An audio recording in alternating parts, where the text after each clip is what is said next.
Let's go get him again. Now, before I get started, I always wanted these beautiful bottles from Cartier, the L'Envol series. Their bottles are absolutely gorgeous. Now, finally got the EDP in my hands. I bought a tester, and this is beautiful. I didn't get the one that you can refill, that it was an encasing.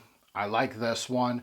They have an EDP, which is in my hand, an eau de toilette, which is super hard to find. I got one coming in the mail, so you're going to see me unboxing that one. I got a full presentation of the eau de toilette. Can't wait to try that one. And correct me if I'm wrong, but I think it was a year ago or a year and a half ago, they released a parfum version. The bottle is absolutely gorgeous. I'll put it right here.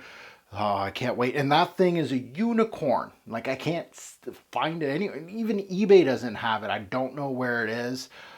But let's talk about the one I have in my hand, the EDP. It's been a while since I've smelt this. I do have a sampling samples where my taking a test drive line was sampling samples way back when. So let's sniff this one out. Let's remind me of it and see what I think of it now.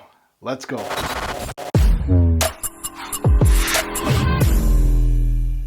Fragrance family, welcome to the Robe Zoe channel. I'm your host, Mark. Today we are not unboxing and we are not giving a first impression on L'Envol Eau de Parfum by Cartier.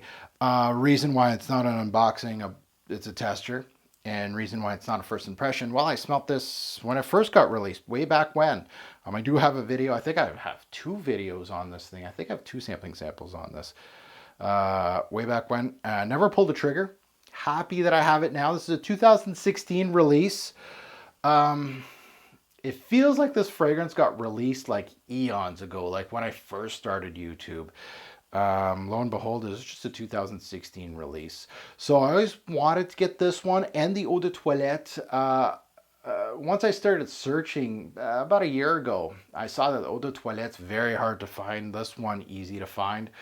But I did a samples 4 years ago on this one, and this is kind of a reunion of sorts here. I remember appreciating it just because it wasn't just like the rest of them. You know, what was popular at the time. I always appreciate brands that take a chance with their releases. And I know that in those videos, or that video, I felt that it was well blended. And I was starting to like it, but I wasn't, you know, excited enough to pull the trigger, obviously. But now we got it in hand. Let's spray it. Let's remember it. All I remember from the scent back then was that it was well blended. I appreciated it. It's a honey-based scent, by the way, but not a gourmandy honey. I mean, it felt like it was a well-composed scent. So let's delve into L'Envol de Cartier Eau de Parfum. Really good atomizer on this one. Like, I could control that like crazy. So let's smell this thing. Yeah. This is nice, though.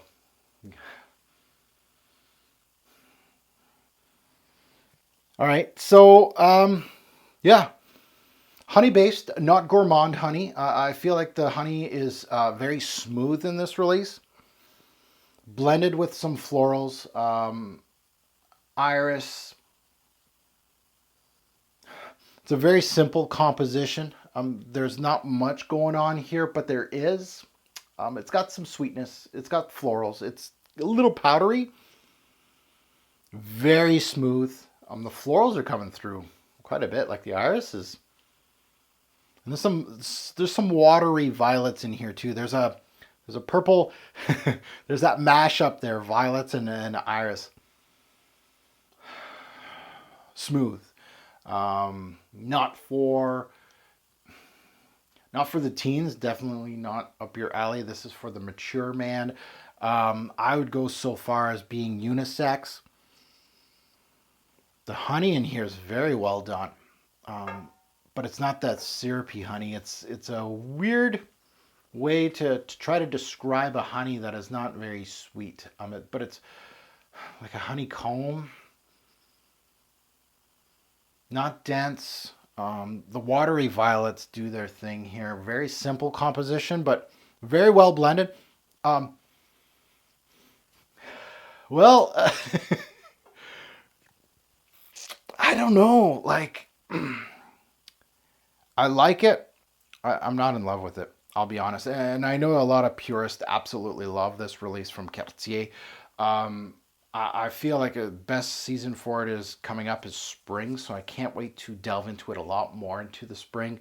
I really do. I appreciate it, but I don't think it's something that I'm going to be wearing a lot of. We'll see. We'll see. But beautiful bottle. You got to give it props for the bottle. I like it. I don't love it. So we'll see where I go with it. L'Envol de Cartier Eau de Parfum. Now that you heard my take, I'd love to see yours in the comments below. Let me know what you think about this EDP version of it. If you have smelt the eau de toilette, let me know because I got a bottle. I blind bought it. It's coming. And of course, the Parfum edition, which is, I don't know, it's released. It's somewhere. Can't find it anywhere. And we'll see if there's anybody that can get their mitts on that one because the bottle's beautiful on that one too. So as always, a greater pour fragrance will make a lasting impression. Choose your honey-based scent wisely. Thanks for watching, YouTube. Have a good one.